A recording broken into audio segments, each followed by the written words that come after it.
Pero habang po nating inihintay ang kaibigan Argel dito sa ating live mga kaibigan, ay gusto ko munang basahin itong katanungan ng isa sa ating mga kaibigan na nagtanong na taga-subaybay doon po sa ating Facebook page mga kaibigan.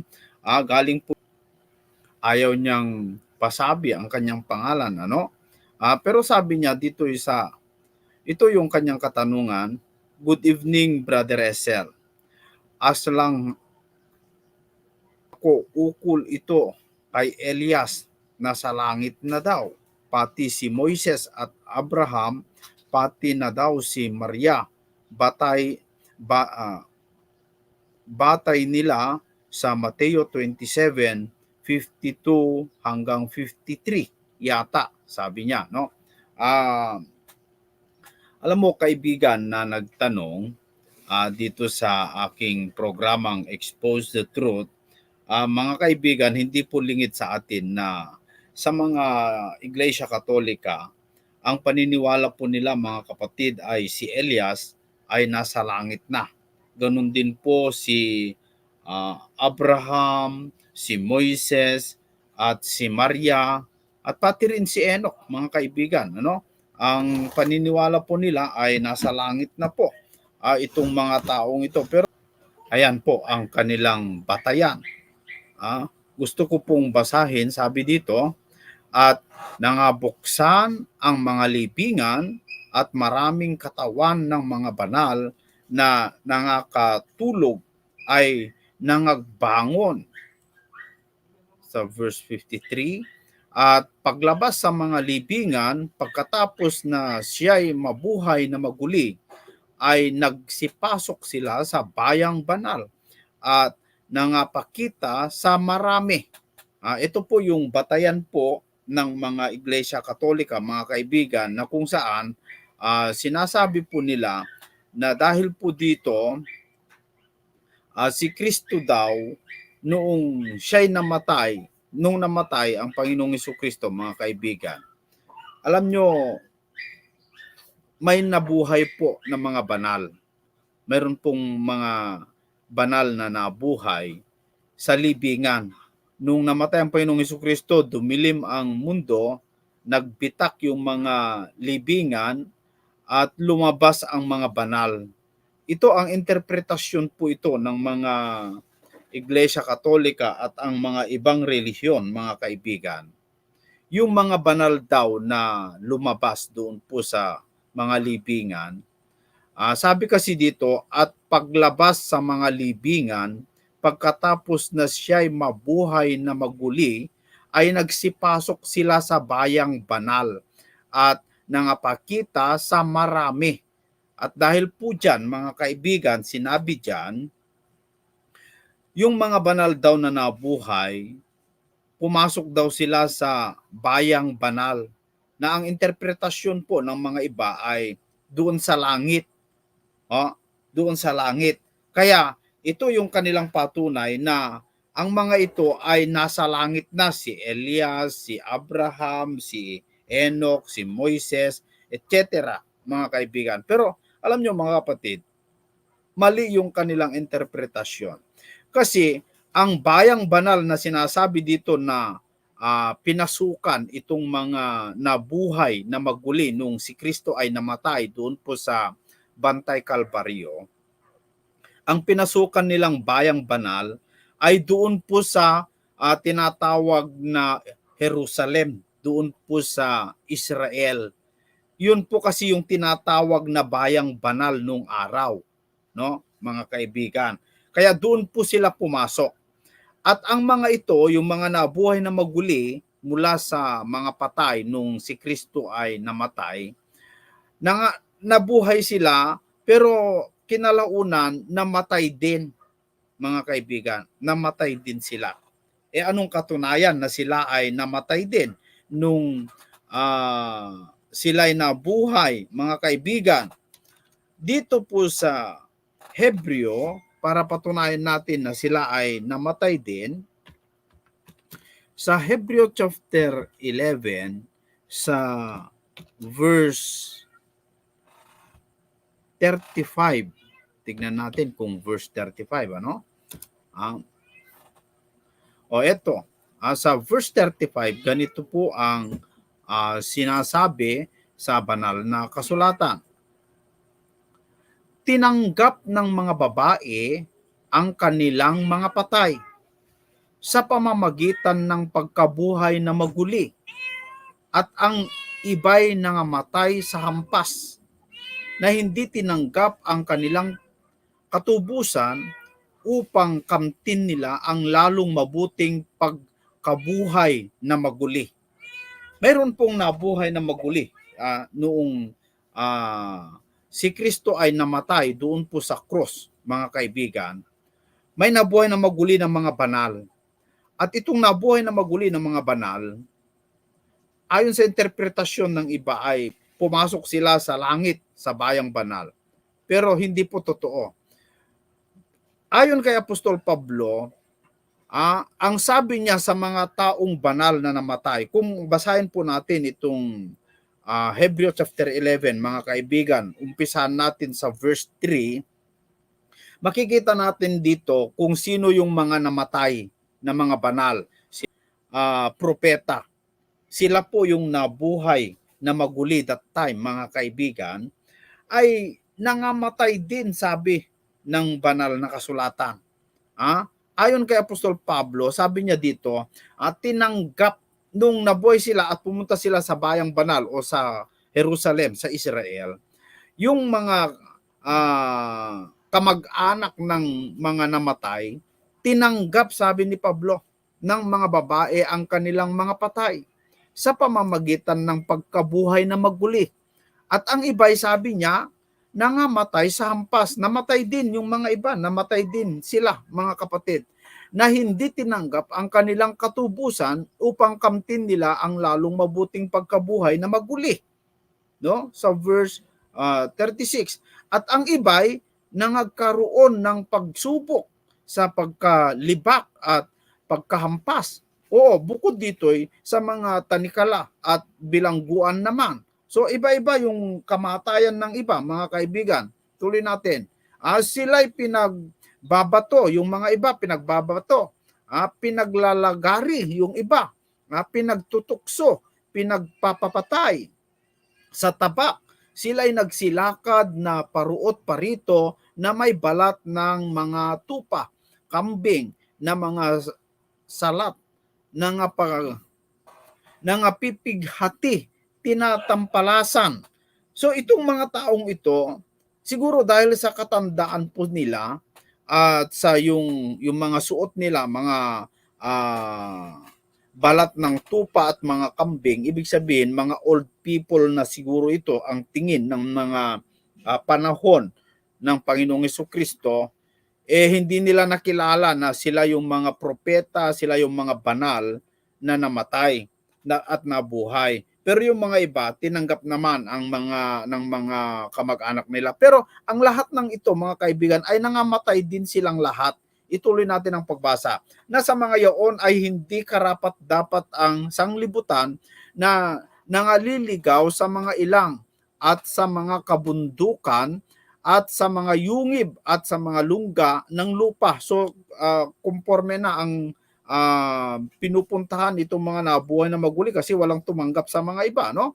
Sa verse 39, at ang lahat ng mga ito, sabi niya, doon sa mga nabuhay, nang sila'y patutuhanan na dahil sa kanilang pananampalataya ay hindi kinamtan ang pangako.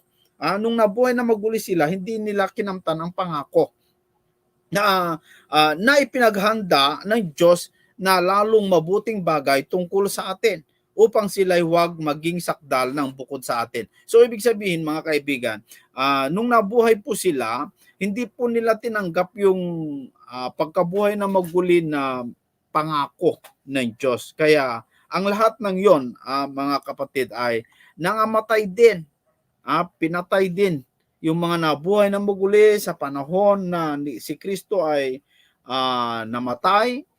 May mga nabuhay na mga banal, pero kinalaunan namatay din sila, mga kaibigan, na hindi nila kinamtan ang pangako ng Diyos na ipinaghanda na lalong mabuting bagay tungkol sa atin upang, sabi ni Apostol Pablo, upang sila huwag maging sakdal ng bukod sa atin. So yun po yung totoong nangyari, no, mga kaibigan. Kaya sila Elias, sila Moises, Abraham at pati yung mga ibang propeta, nangamatay sila pero hindi pa nila nakamtan yung pangako o yung buhay na walang hanggan, mga kaibigan. Wala pa po sila sa langit.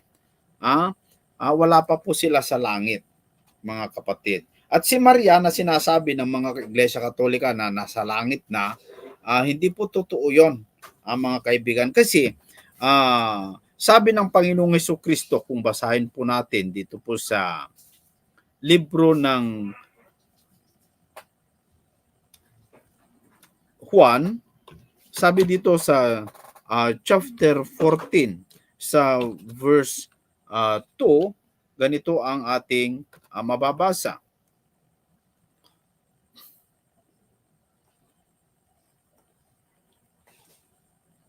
Ba't hanggang ngayon wala pa si kaibigan Argel, no? Sa bahay ng aking ama ay maraming tahanan, kung di gayon ay sinabi ko sana sa inyo, sapagkat ako'y paroroon upang ipaghanda ko kayo ng dakong kalalagyan, sabi ng Panginoong Jesucristo. So sa kanyang pagbabalik doon po sa langit, nangako ang Panginoong Jesucristo na siya po ay babalik. Siya po ay babalik kapag nakapaghanda na ng kalalagyan. Bakit siya babalik, mga kaibigan? Bakit siya babalik? Sa verse 3, at kung ako'y pumaroon at kayo'y maipaghanda na ng kalalagyan, ay muling paririto ako at kayo'y tatanggapin ko sa aking sarili upang kung saan ako naroroon, kayo naman ay dumuon. Yan po ang pangako niya. Kaya yung mga namatay, hindi sila makapunta sa langit, mga kapatid. Kasi saan sila paroroon? Anong kalalagyan nila roon? Si Kristo naghahanda pa. Wala pa si Kristo, hindi pa bumalik, mga kaibigan.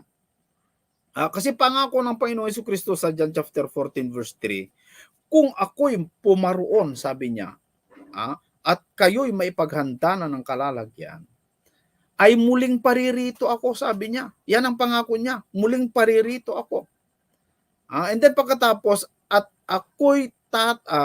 kayo'y tatanggapin ko sa aking sarili, sabi niya, upang kung saan ako naroroon, kayo naman ay dumuon. So, hindi basta pupunta yung mga tao doon kasi wala silang kalalagyan doon.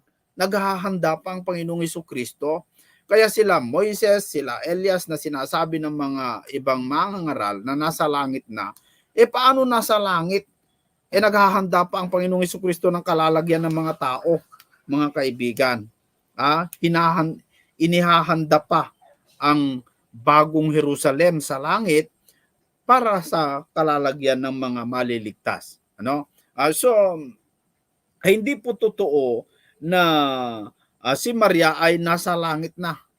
Kasi mga kaibigan, kung nasa langit na po si Maria, paano nakapunta ron? Sinong nagdala sa kanya? Samantalang pangako naman ni Kristo na siya ay babalik. Kasi kung bakit siya hindi makapunta ang tao sa langit, dito po sa verse 4, at kung saan ako paroroon ay nalalaman ninyo ang daan. Verse 5, sinabi sa kanya ni Tomas, nagtanong si Tomas, sabi niya, Panginoon, hindi namin nalalaman kung saan ka paroroon. Paano nga malalaman namin ang daan? Sabi ni Apostol Tomas. Kaya nga nagtanong kasi hindi niya alam kung paano pupunta sa langit. Kaya tinanong niya, hindi namin alam ang daan. Pero sagot ng Panginoong Jesucristo, sinabi sa kanya ni Jesus, ako ang daan at ang katotohanan at ang buhay. Sino man ay di makaparoroon sa Ama kundi sa pamamagitan ko. So ibig sabihin, mga kaibigan, mga kapatid, walang ibang daan maliban sa ating Panginoong Jesucristo. Si Kristo lamang po ang daan, kaya walang makaparoroon sa Ama, sabi niya, kundi sa pamamagitan ko. So hihintayin natin yung mga namatay hihintayin natin yung mga nagsasabing yung mga patay ay nasa langit na, yung mga namatay ay andun na nakabantay sa atin. Hindi po totoo mga kaibigan, ano? Ang liwanag naman ng sabi ng Biblia na walang makakapunta sa Ama kundi sa pamamagitan ng ating Panginoong Jesucristo. Hihintayin natin siya. Kasi nangako naman siya na siya ay babalik, mga kaibigan. Nangako naman siya na siya ay babalik. At kapag siya ay babalik, mga kaibigan, ganito po ang mangyayari. Pag siya ay babalik, ay pag siya ay nakahanda na ng kalalagyan at kukunin na ang iglesia, mga kaibigan, dito po sa unang Tesalonica chapter 4 sa verse 15, ganito ang ating mababasa, sapagkat ito'y sinasabi namin sa inyo sa salita ng Panginoon, sabi ni Pablo. At tayong nangabubuhay, tayo nabuhay pa, kung sakali ngayon na ang babalik ng ating Panginoong Jesucristo, tayo'y nangabubuhay na nangatitira hanggang sa pagparito ng Panginoon, ay hindi tayo mga uuna sa anumang paraan sa nangatutulog. Dahil may mga namatay na at tayo'y buhay na natitira kasi namatay na ang iba, hindi daw natin pangunahan, hindi daw natin mga uuna sa anumang paraan sa mga natutulog, sabi dito, mga kaibigan. So ibig sabihin, sabay-sabay. Sa verse 16 sabi dito, sapagkat ang Panginoon din ang bababang mula sa langit na may isang sigaw, may tinig ng arkanghel at may pakakak ng Diyos. At ang nangamatay kay Kristo ay unang mga bubuhay na maguli. Sa 17,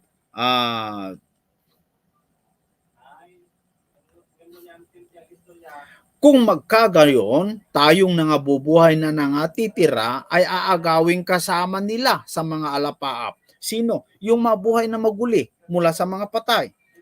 Upang sabi, upang salupungin ng Panginoon sa hangin, at sa ganito'y sabi niya, sa Panginoon tayo magpakailanman. Yan po ang pangako. Yan po ang pangako ng ating Panginoong Jesucristo na siya ay babalik, at kapag siya ay babalik na, sabay-sabay po tayo. Hindi natin uunahan yung mga namatay na at hindi rin sila mauuna sa atin. Kundi dito po sa sinabi ng Apostol Pablo sa verse 17, kung magkagayoy tayong nangabubuhay na nangatitira ay aagawing kasama nila sa mga alapaap. Magkakasabay po, mga kaibigan. At ang bubuhayin, mga kapatid, ay yung nangamatay lang kay Kristo at yung nangamatay kay Kristo. Kaya hihintayin natin, mga kapatid, hihintayin natin ang pagparito ng ating Panginoong Jesucristo. So, yan po ang sagot ko, kaibigan na nagtanong dito sa ating programa kung ang batayan po ng Iglesia Katolika ay si Maria ay nasa langit na, at si Moises, si Abraham, si Enoch, si Elias nasa langit na, dahil doon po sa Mateo chapter 27 verse 52 hanggang 53, hindi po hindi po 'yun ang batayan para sabihin na nasa langit na po sila, mga kaibigan at mga kapatid. So, yung nakaantabay, yung mga nakaantabay dito sa ating programa, sana po ay naliwanagan po ang ating kaibigan. At kung andyan na po si kaibigan Argel, dahil siya po ang nangako na siya'y makisama o mag-live po tayo para patunayan niya na sila daw ang totoo at tayo daw ay mali, sabi niya, sana po ay magpakita ka na, Argel Pagara. Kung hindi kita mahintay, isa kang sinungaling, no? Isa kang, asan ka na? Hinihintay ka dito. Kasi alam nyo, mga kaibigan, itong Alipores ni Kibuloy, Sabi niya, tayo daw ay mali, hindi daw totoo yung ating ipinapangaral. Siya daw ang totoo, si Kibuloy, mga kaibigan. Pero alam nyo, hindi po totoo yun eh. Kasi si Kibuloy, nagsasalita siya ng hindi po biblical yung kanyang sinasabi. Nasa Biblia man, pero binabasa niya at inaangkin niya na para sa kanya. Meron pa akong napanood na video ni Kibuloy. Hindi ko lang alam kung pwedeng i-play dito, mga kaibigan, ano? Pero subukan kong hanapin yung video ni Kibuloy ang sinungaling, ano? Kasi ikaw ang dahilan kung bakit ako po ay nag-live dahil sinabi mo, hinamon mo ako, no? Hinamon po kasi ako ni Argel, mga kaibigan, na ako'y mag-live para makipag-discussion sa akin. Ito, gusto kong iparinig sa inyo itong sinabi ni Kibuloy habang hinihintay natin si Argel, ano? Sabi ni Kibuloy, mga kaibigan, last night, after our prayer, yan. I prayed also when we went home. Yeah. After those strong prayers. And then I slept. Mm-hmm. And I did not tell anyone about this because I will be the one to tell all of you.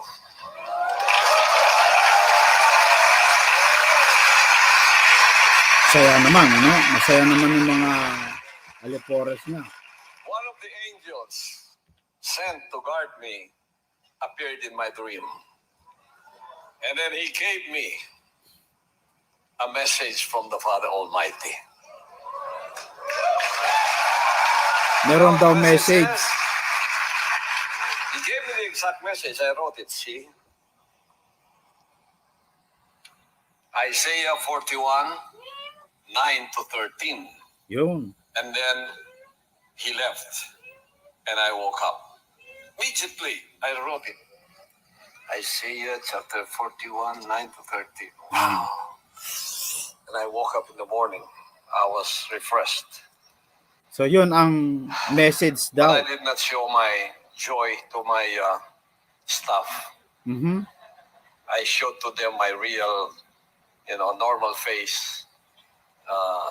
And I would like to share this with all of you. First, what does Isaiah, the message coming from the Father, sent through that angel? That the same angel that appeared to me when I was being oppressed. Ayos yung kwento niya, no? To me and gave me that pendant. All usapin sa radio, TV mo, matatapos lahat. Ikaw lang nanatili nagsasalita. It's the same angel that appeared. And Biruin mo, mga kaibigan, no? Yung message daw ng angel, inutusan daw ng kanyang ama na si Jesus Christ para sabihin yung mensahe, at ang mensahe na sinabi daw ng angel kay Kibuloy, mga kaibigan, ay heto, no? Sa Isaiah 41 verse 9. Basahin po natin, ano? Sabi niya, ikaw na aking hinawakan mula sa mga wakas ng lupa at tinawag kita mula sa mga sulok niyaon at pinagsabihan kita, ikaw ay aking lingkod, aking pinili ka at hindi kita itinakwil. Huwag kang matakot sapagkat ako'y sumasa iyo, huwag kang manglupaypay sapagkat ako'y iyong Diyos, aking palalakasin ka, oo, aking tutulungan ka, oo, aking aalalayan ka ng kanang kamay ng aking katwiran. Yan. Narito silang lahat na nangangagalit sa iyo ay mga papahiya at mga lilito, silang nangakikipaglaban sa iyo ay papanaw at mga papahamak.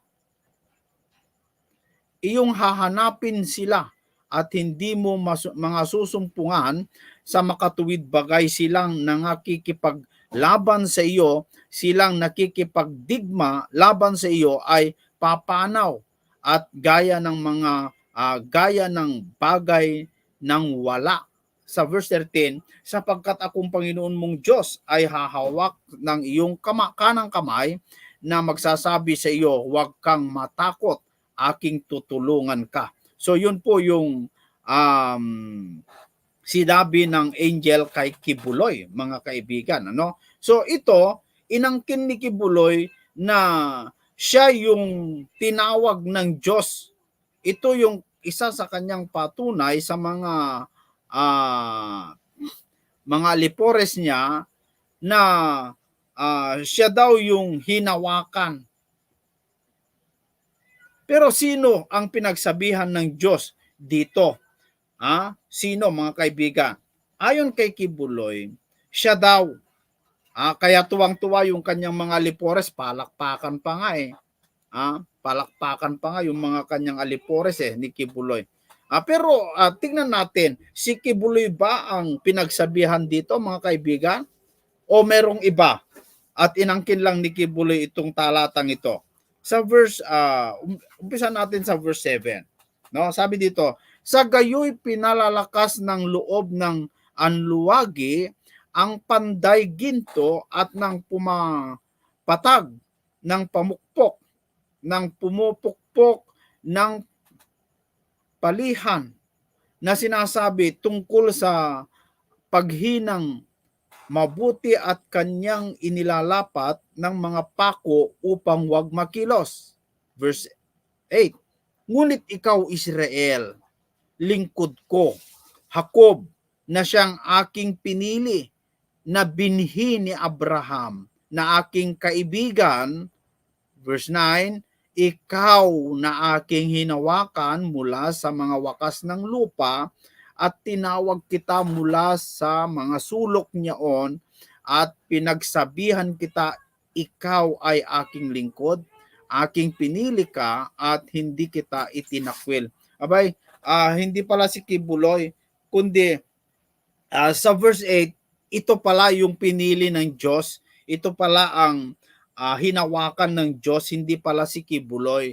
Ngunit ikaw, Israel, lingkod ko, Jacob, na siyang aking pinili, na binhi ni Abraham, na aking kaibigan.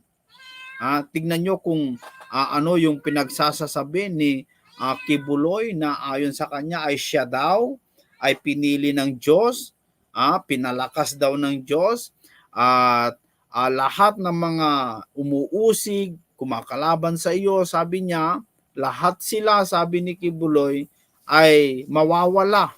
Ayon sa mensahe ng anghel daw na pumunta sa kanya, sa kanyang panaginip, palalakasin ka, sabi niya, no? At lahat daw na umuusig kay Kibuloy at sumisira sa kanya, naninira sa kanya, mawawala daw silang lahat. Sa TV, sa radyo, sa media, lahat sila ay mawawala, ngunit ikaw lang ang matitira na nagsasalita, sabi ni Kibuloy.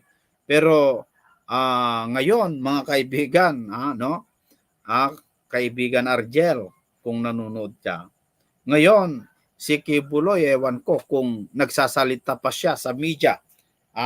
Kasi pati nga yung Sunshine Radio o Sunshine Network TV, mga kaibigan, ay kine-question na, no? So si Kibuloy, hindi na siya nagla-live ngayon, hindi na siya nakakapagsalita ngayon. Kasi hindi naman siya kasi yung pinili at hinawakan ng Diyos, mga kaibigan, kundi si Israel na lingkod ng Diyos, o si Jacob na siyang pinili ng Diyos, mga kaibigan, na binhi ni Abraham. Siya po yung pinalakas, no? Siya po ang nakalagay dito sa talata, mga kaibigan. Kahit sa verse 14, kung ituloy po natin yung pagbasa, huwag kang matakot, ikaw na uod na Jacob, at kayong mga tao ng Israel. aking tutulungan ka, sabi ng Panginoon, at ang iyong manunubos ay ang banal na ng Israel. So hindi talaga si Kibuloy. Kaya kung bakit hindi si Kibuloy, ang katunayan ngayon mga kaibigan, si Kibuloy ay hindi na po siya nakakapagsalita ngayon kasi nakakulong na nakakulong na. Yan po mga kaibigan. So wala naman po si Argel Pagara, tumakas naman, hindi naman po siya sumipot. So pasensya ka na, Argel Pagara, nakapag 35 minutes na po ako rito pero hanggang ngayon wala ka pa. So ibig sabihin, isa kang sinungaling at hindi tapat sa iyong pinagsasasabi, no? Maraming salamat po sa mga nakaantabay, sa nanonood, mga kaibigan, dito sa ating programang Expose the Truth. At salamat po sa inyong pagsubaybay. Sana po ay kawaan po tayo ng Diyos. At mag-ingat po tayong lahat mga kaibigan kasi po sa susunod na araw o sa Huwebes yata ay may parating na bagyo at medyo may kalakasan daw, mga kaibigan. Kaya yung mga tao ay naghahanda na, nagpre-prepare para sa kanilang mga bahay, sa mga hayop nila, mga kaibigan, kasi medyo malakas daw yung parating na bagyo, mga kapatid. Ito'y parating sa Huwebes. Dito sa Pilipinas yan, mga kaibigan. So, lahat po ay sana maghanda po kayo, yung mga kailangan po ninyo sa paglikas kung sakali totoo yung balibalita mga kaibigan para pero sana nga po mga kapatid ay hindi po matuloy, sana po ay kaawan po tayo ng Diyos, sana po ay matunaw. Pero ayon po sa balita mga kaibigan ay talagang malakas po ang bagyong parating.